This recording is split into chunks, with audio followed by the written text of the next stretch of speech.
Truth Speaks. It is provocative, it is thought provoking, it is bold and embodies the very nature of both the human experience and the human condition.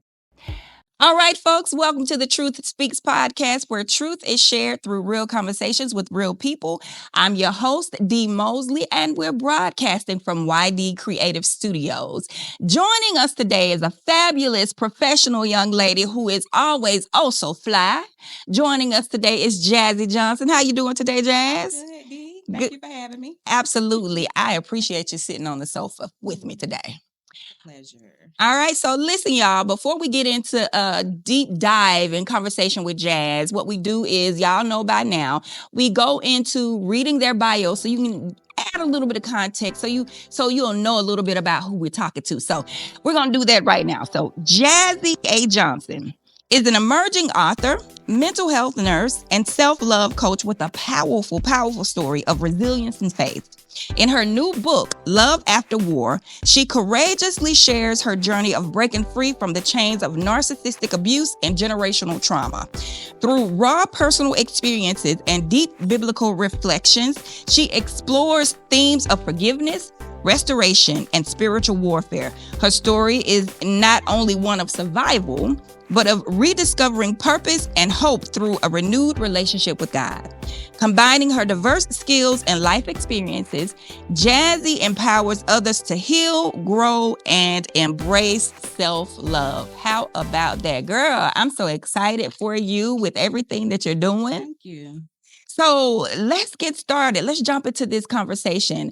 I mean, right off the bat, I'm just curious. What made you decide to write Love After War? Not to confuse it with Love and War, because for some reason I had Love and War on the brain. I think from Braxton Honey, but this is Love After War.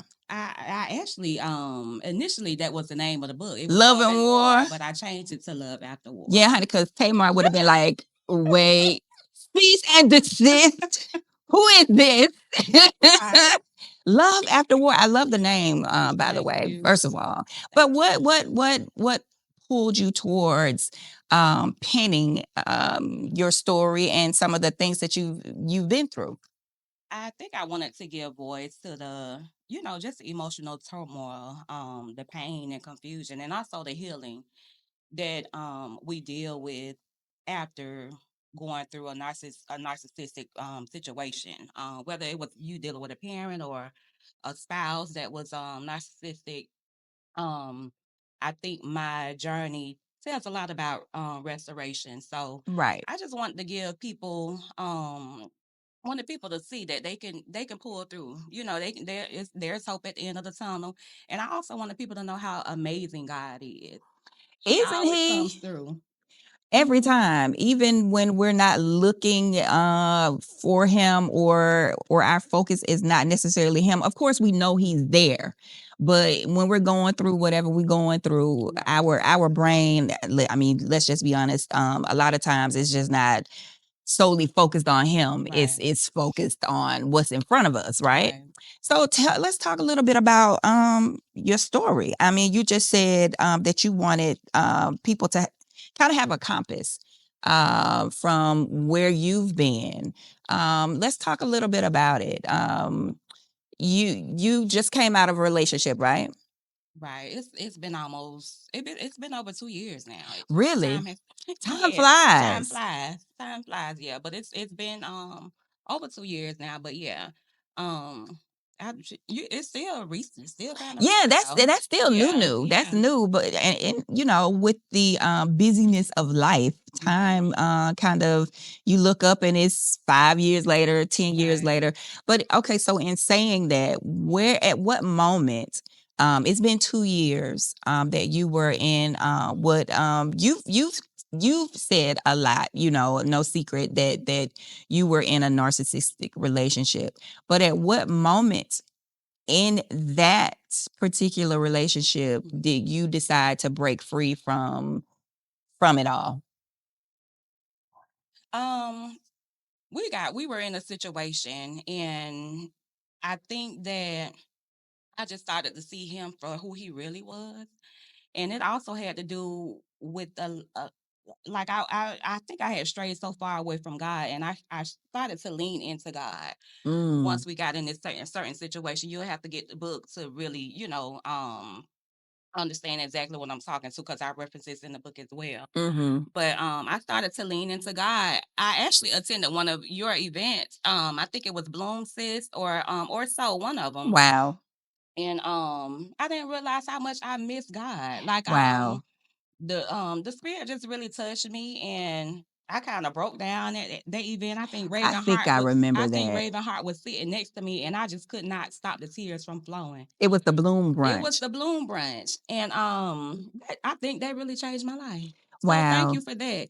But after that, I started leaning into God, because I was like, I miss church, like I miss God, like when Mm. I was with this person, like Ooh, I that's just didn't good. pray, and didn't lean into God. Like I wasn't praying with my kids. Like it's like I had come, that was the furthest I had strayed from God, because we'll stray every now and then. Absolutely. Absolutely. But I always kept the prayer life, but for some reason, when I was with this person, I had strayed so far away, and I really think that I just started to heal my way out the relationship. I healed myself out of the relationship. You said a lot of good things in that one moment, in that one breath. First of all, you said that you started to miss God. And you said that you didn't say you started to miss God. You said that you didn't realize how much you miss God. How that is so profound. Mhm. And girl, don't start crying, because I don't want to cry. You about to Look, we ain't got no tissue. Production team ain't working today. But you said you didn't realize how much you miss God. A lot of times we don't realize how much we miss him. I won't say you kept saying that you strayed from God. I won't even say that. You just what you just said, you didn't realize how much you missed him. And you got to you found yourself in a space and in a place at the brunch where you like, wait, did I say, hold up, God, I'll be right back. Um, so that's where your journey started. That's where my journey started. I got into my Bible more. I started praying more. I even was trying to convince him, I kind of miss church. And I also started to realize I don't Mm, never see you pray. I wow. asked him one day, Oh, that's powerful. I said, do you ever pray? Because I don't think I ever saw you pray. Now we 5 years deep now, four and a half, 5 years deep. And I was like, So you all never as a family. we never really. Come on, I come on. promise you, we never Y'all really ain't blessed the food. we did bless the food, but Okay. it was always jokingly. Like, somebody even Yeah. pointed out at my wedding, they were My like, goodness. after the wedding, they said, I don't think he didn't sound serious about his vow. They My said when you goodness. said your vows, you were really sincere.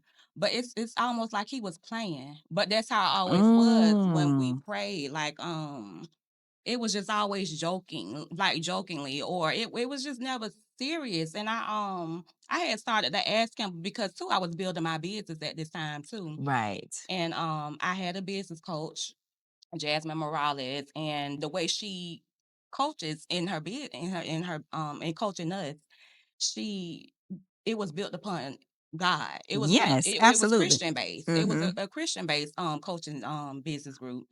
So it's a lot of things she was pointing out. Wow. And like I had never identified my core values. I had never really learned about boundaries until this Mm. business coach. Now she's a business coach now, and I'm just building my Saved business. business coach. Yeah. Mm-hmm. So I just started noticing things like, God always has a oh way. yeah, Even if oh we're yeah. not in the so-called building, that we're so used to equating to God, he always has a way. You don't necessarily have to be in the building. So look at what you just said, that your business coach was a saved young lady who God used Right. to remind you of who you are. Exactly. My goodness. Okay, so there's so much that I want to touch on. Just instantly thinking about your story, and as we're talking, this is such a powerful testament. I don't know if you decided to do this, and I believe that you said this from the jump, that you wanted this to be something that other women can use as a guide or a way out Right. if they pick up your book. Right. So, what would you say to them? Where they are. You just said you just made one key point, and I'm sure we're gonna touch on a lot of them. What kind of red flags would you give to them? Just one you just said that might be a red flag for somebody that you're deciding to get involved with is everything that's supposed to be serious is a joke, especially your relationship with God. Right. And I think that's one of the things that we don't question, like when we get into relationships. I think society That's and our good. parents actually teach us, especially in the well, I don't know about the other cultures, but I know in Black culture, Mm-hmm. it's a lot of mamas that teach the younger generation, do he got money? Has he been on his job long enough? Is he Baby, stable? that ain't Can he just the black folks. Yeah, can he provide? That's what we more so touch on. Like, Yeah. we don't ask about their spiritual, emotional, Right. Their mental. relationship with God. Right. We don't dig into that enough when we're getting into And relationships. even their trauma. Like Their you just trauma. said, Yeah. conversations about where they are emotionally, Right. where they are mentally. We don't talk about The those things that things. you really build a successful relationship Yeah. on. Cause We don't. mamas, Yeah. yeah, when we was growing up, girl, make sure he got a job. Hmm. Who some of us like who they people. Right. Even my daughter said, I love my white friends. But even my daughter said, white girls don't go to school to get a degree. They go to school to look for They their husband. husbands. Mm. So that is what our mamas and aunties taught us. Right. So are we just now getting in a place and in a space where we're learning and understanding that those things are important when you're looking for your or waiting on God to bring you your spouse. What I mean, we missing the Right. mark. Right. Definitely. Um, it's a lot of things I had to go and unlearn.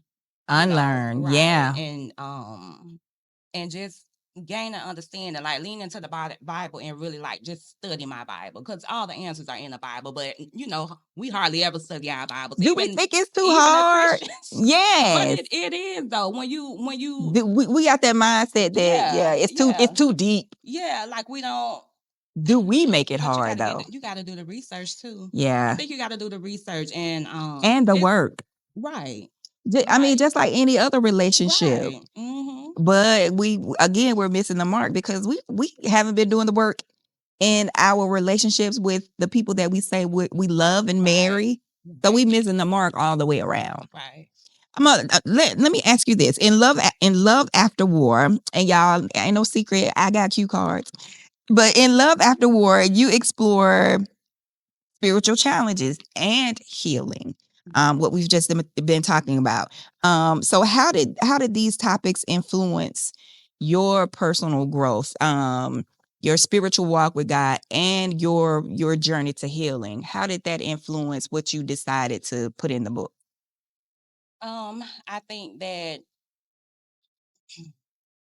I think that when it comes to this topic, I used to question God a lot about why. Like, why me? Why am I going through these things? Why you can't get somebody else to do it?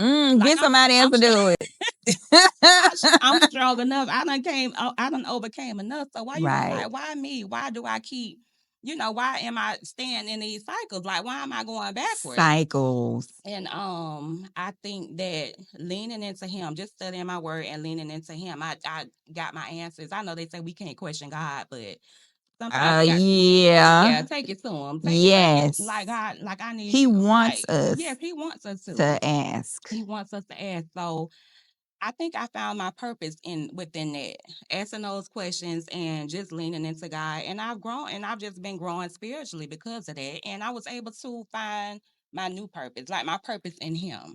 your true purpose. Right. Yeah, because I can attest to, I think like watching you lean into, you keep using the phrase lean into God.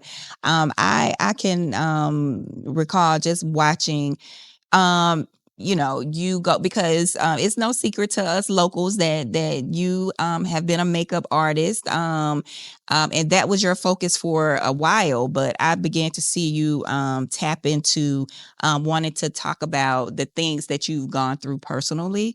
I would see you talk a little bit about the narcissism, what it looked like, and things of that nature. So I saw how God was saying, you know, guiding you in that direction, because that part of you and the part that what you were going through was getting more attention from folks who you wouldn't necessarily think were paying attention to what Jazzy was going through, right? Right.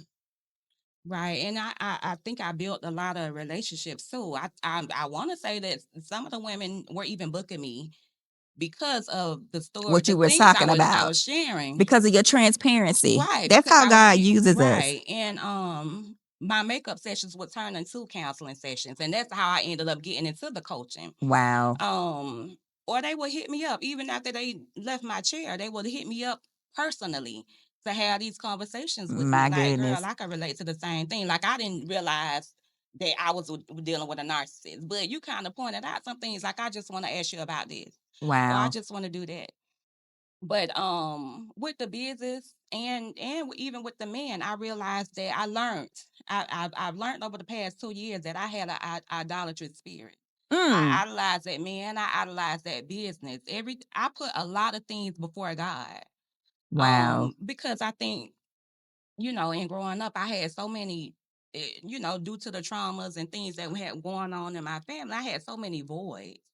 And I was looking for these things in the people, in the hustle, um, trying to fill these voids that never were Wow. fulfilled, never felt like they were enough. But I had an idolatrous spirit. Like I put that man on a So you pedestal. idolize him, and you said, and you idolize the My business, hustle, yeah. because is it because you were did you realize that you had the voids, but I you didn't didn't know how to realize it. deal? Yeah. Okay. Well, I didn't realize that's what it was. I know my heart was always searching for something. You Like, felt your heart yes, like searching. something was missing. Something was, no matter how much I achieved, no matter how many times, because I've been married more than once. That Right. was my third marriage. So Okay. I always looking for better. Never satisfied. Never, and then the devil has a way too of dressing them up and making them look like everything Right. you Right. want. Right. So Right. when you Right. have that Or what you idolatrous, think you want. what you think you want, when you have Mm-hmm. that idolatrous spirit, oh, that's the perfect way to get sucked up into the trap of a narcissist. Because they come, like how they come at Because you, do it's you like think they everything you want. see it? Oh yeah. They see Mm-hmm. that you're looking Oh, they can for sniff something, it right on out. really. Mm-hmm. So, and you not knowing, and we're going to take a break in a minute, so we can make sure that you all know that our sponsors are making sure that things happen. But in those, when you're in that place where you're searching, Mm-hmm. and you have those voids, and you said that they see, they can sense and see you coming. Mm-hmm. Do you feel like they play into that, and play into what they think you're looking for, or what you even may voice that you're looking for? Absolutely. Um, that's another sign of a narcissist. Everything is gonna be me too. Wow. Everything is gonna be me too. If you did it, they did it too. Y'all gonna have so much in common. You're gonna feel like this person was just A made for God you, sent by God. sent by God. Yeah, yeah, yeah. That's exactly. Listen, we'll be right back. Listen, we're going to make sure that you all know that we're thanking Alfreda and the Voices of Hope for everything that they do for Truth Speaks. It would not be possible without them. Make sure you check them out. You can find them on Spotify, YouTube, uh, all kinds of streaming services. Alfreda and the Voices of Hope. We'll be right back. And we're back. We took a commercial break, and Jazz and I were just here talking about some of the signs that you began to pick up on to recognize that. And let's just say this for content or context purposes. You're a mental health nurse, right? Yeah. So you have training and education in how the interworkings of all of these things work. Mm-hmm. So, okay, first let me ask you this question: how did you miss it? If this is your profession and you're you know all about that, how did you miss it? But I don't think I ever knew about narcissistic abuse. You know, I think as a culture, we kind of were throwing that word around. And we still do Just like we throw a lot. bipolar around. Mhm. We threw it around. We know what bipolar is now because now it just became a common thing to talk about. Because we didn't Once really started understand seeing- it. Right, we didn't understand it. Just like we didn't understand narcissistic abuse or narcissists. Like I used to, I've heard the term, and you would see it floating on social media, but I didn't You really even didn't realize understand what it I didn't was. understand it. Because we, growing up, we, you know, in our culture, Black families, we talk about, and I'm sorry, y'all, but this is the word that we use. The crazy folks in our Mhm. families, Mhm. so and so getting that crazy check. Mhm. And all of these kind of things, but we never really knew anything about what you all your in your profession, what you all do now. So it was hard to understand, or we just did not want to acknowledge. And then back then, and even today, you know, some of the terminology, like we were saying, bipolar and Right. narcissism, those terminologies were just not something that we were used to until we started seeing them floating around Right. social media. Right. So Right. yeah, so let's talk about some of the signs once Mhm. you recognize what a narcissist is. Okay, so the first thing a narcissist will do is they're gonna love bomb you. Love bombing. Yeah. What does that even look like? Love. I like that term. Well, yeah, love bomb. That's like, Like okay. who doesn't Let want me to look. be Yeah. like you know, gifted, you know, Yeah. the big gifts. So that's what he every, was doing. the big gifts, everything on social media, you know, all the compliments, you're beautiful. Like you just gonna feel like that. When I say they put you up on a pedestal, it's like they put you up on a pedestal and then the discard at the end, it's like they choke slamming you. Like bring wow. you up to just to bring you down. Body slam you. Right. And then the cycle just kind of repeats. It repeats. Once they feel you pulling away, and it's all about control. Once they feel you pulling away, it's another love bomb. Right. You know, you're gonna get love bomb. What you've been asking for the past 2 years, when you decide to walk out the door, all of a sudden they want to make a move. They want to act like you're the best thing since. Right. It's just a roller coaster. You're gonna feel confused when you're dealing with a narcissist. You feel confused all the time. Like, does he love me or does he hate me? Wow. Their behavior changes, you know, in front of their friends. You know, you will hear like the put downs, you know, or don't tell her that, you know, she'll, you know, or she'll, you know, just my goodness. yeah, just so was it verbal and physical? Because I know you used the word you used the word choke slam, but you were just talking in context of the behavior. But was it also physical and mental and physical? Now we did get physical. We got physical. We had a couple of tussles. And you know, I actually spent the weekend in jail. I spent the weekend. I remember you talking about that. So it was a toxic relationship. Like it was very toxic. But so would you say to anybody that's in a relationship, because again, I don't know why I keep going back to back in the day, but you know, back in the day, and even Tyler Perry, and Medea, you know, we make light of like the hot grits and the hot grease, and you know, a lot of us, if we could just gonna be honest, in our culture, you know, black families, we had those moments where we saw the abuse from that some of our aunties or even our cousins and even some of us went through back in the day. but we stayed. And again, we never associated it with something is wrong with this person. We just thought. Did we think it was I normal? think we thought it was normal, and I thought that was. I thought Is that this that couple why and we think it's normal? yeah, Because I know a lot of us stay. hmm You get married, you have children, and you have fights, yeah, and you and you stay. think it's You normal. think it's normal because he don't. If he ain't, If he ain't cursing beating me you, out and he don't love, yeah, he ain't cursing me out or he ain't choking me a little bit. He don't love or me. even control, trying to Yeah. we thinking that because Mm-hmm. they telling us when we go out, now don't you be in nobody's face, don't Mm-hmm. I We don't think want to. it's cute. Yeah, we Mm-hmm. think Mm-hmm. they just loves me. Yeah, I think it's cute. Yeah. How so all of those are red flags. Yeah, they're gonna love bomb you. Then they're gonna demean and devalue you. At first it's just gonna be in y'all intimate settings, and then it's gonna start to be in front of his friends, and then it's gonna Mm. start to be in front of your family and friends, and that's when they're getting ready to discard you. So after the demeaning and the devaluing is the discard. That means they have like you have no self-confidence, you have no light in you left, they can no longer use So you. they feel like they've accomplished their Yeah, goal when they yeah. make you So feel this big. and as long as you still have a little light in you, they'll always try to make their way back. That's what they do. And that's why you're always in a never ending cycle with the narcissist. That's when you're good supply though. Because they call it supply. They call it victim supply.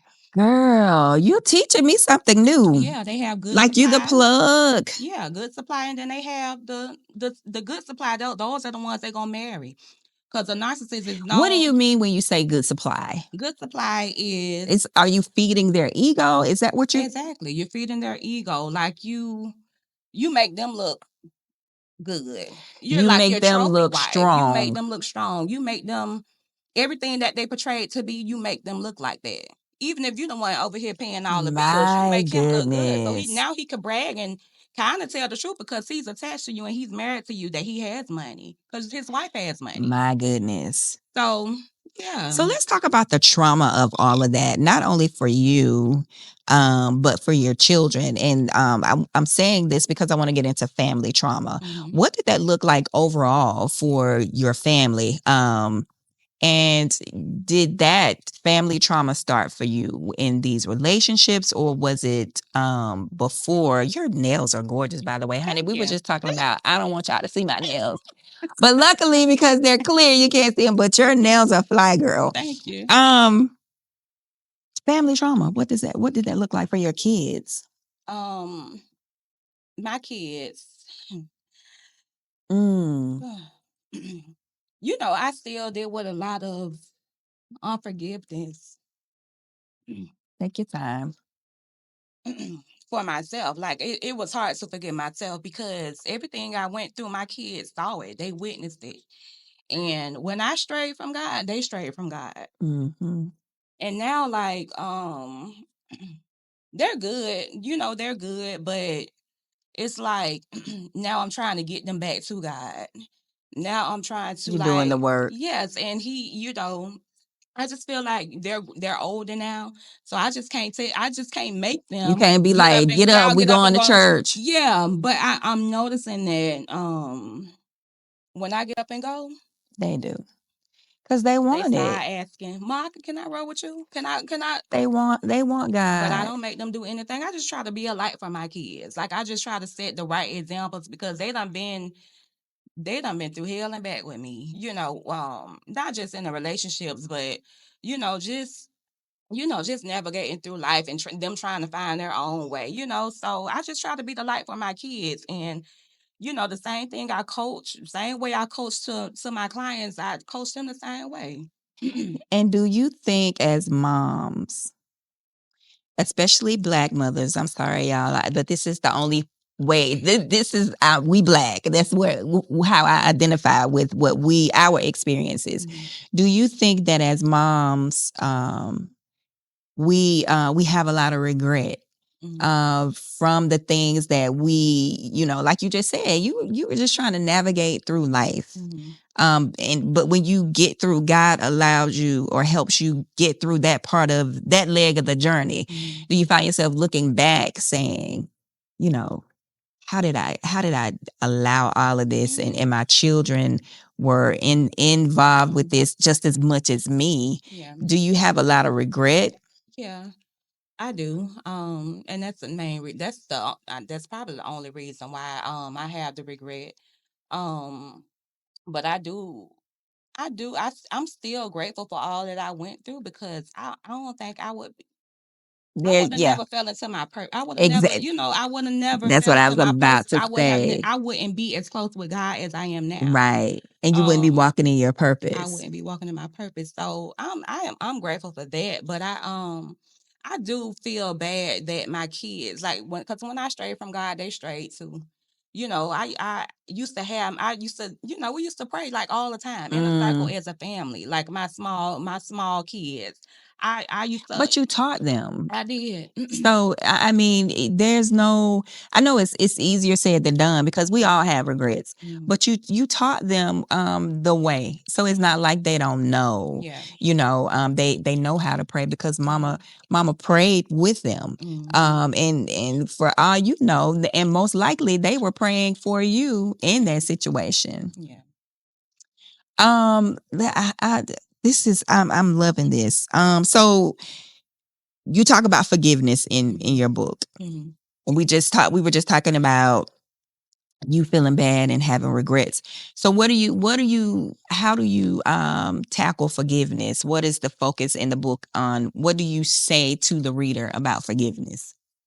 You have to forgive. A lot of times we don't realize we're walking in unforgiveness, but I know even for me, I couldn't sit down and write that book for a whole year. Mm.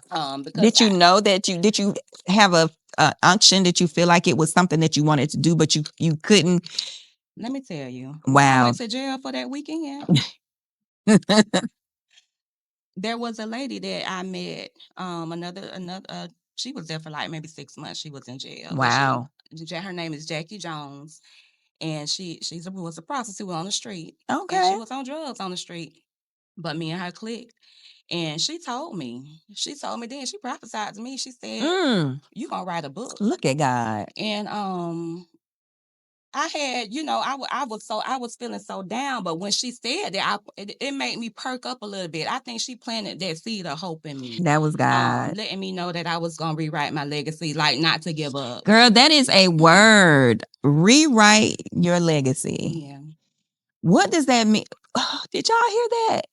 God gives us chance after chance after chance. But when you can say that God gave you a chance to rewrite your legacy, that's a whole word. Because when I went to jail, I was thinking, I done lost everything. Like I just knew my career was over. I knew, I had lost the house, because he TPO'd me, so I couldn't return to me or my kids could return to our own house. Um, so it was like I just knew I had lost everything. TPO, protection order. Yeah. He put, Yeah. wait, Yeah, there was a protective he put order. a protection order. Y'all, is this what narcissists This do? is what they do. So they play the victim after they have killed your whole life, your whole spirit. A protection order on her. Okay, I'm sorry. That got me. Y'all read the book. Oh my Right? God. It's because it's a lot of things that I had not revealed yet about just the whole situation. Wait until the book drops. My goodness. Yeah, but talk to us a little bit about when you expect, because you have an expected drop date, or are you you're working on some last we're working some on details. some editing and details right now, but I will say no later than May 2025. Okay. It'll drop. So by the time we see this episode, we'll be working, you'll be debuting the book. Right. And you'll have to come back and talk about it. Right. One more question, maybe two. You've talked a lot about leaning into God. How would you in one statement say what that looks like? Because you might see that I might post that somewhere. Lean into God. What does that? Tell me. Say what that feels like for you. That is keeping him at the forefront. That is putting him first in all your situations. Every decision that you make, day to day, in your studying, make time for him. Put him first.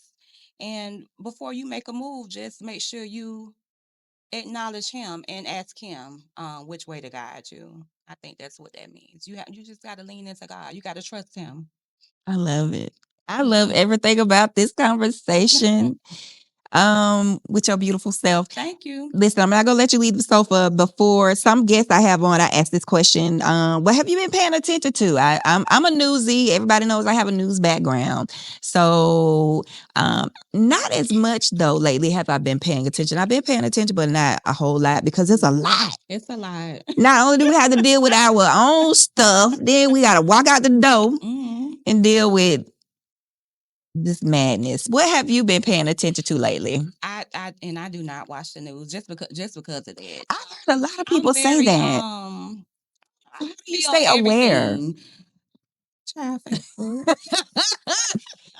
Everybody keeps up with what's going on with everything on Facebook. Okay, but I'm noticing the young men that have been getting shot and killed, even in our area. Right.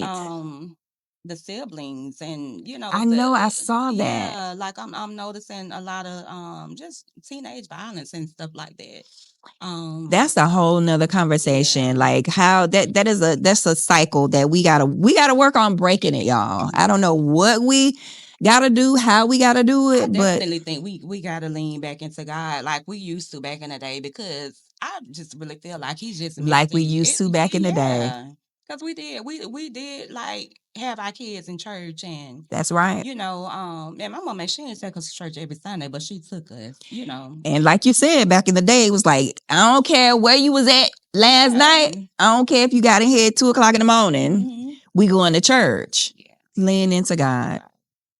Yeah, and with that, like you said, we're gonna do what? Lean into God. We're gonna lean into God and keep trusting and believing. Love after war. Y'all, we're going to get this book. We're going to support, and we gotta put it on the Truth Speaks. We gotta put it in the Truth Speaks store. So if you can't find it anywhere else, but it's gonna be everywhere, look for it in the Truth Speaks store. It's been great talking to you. Thank you so much, fabulous lady. Thank you, beautiful. All right. Thank you for having me. See y'all next time.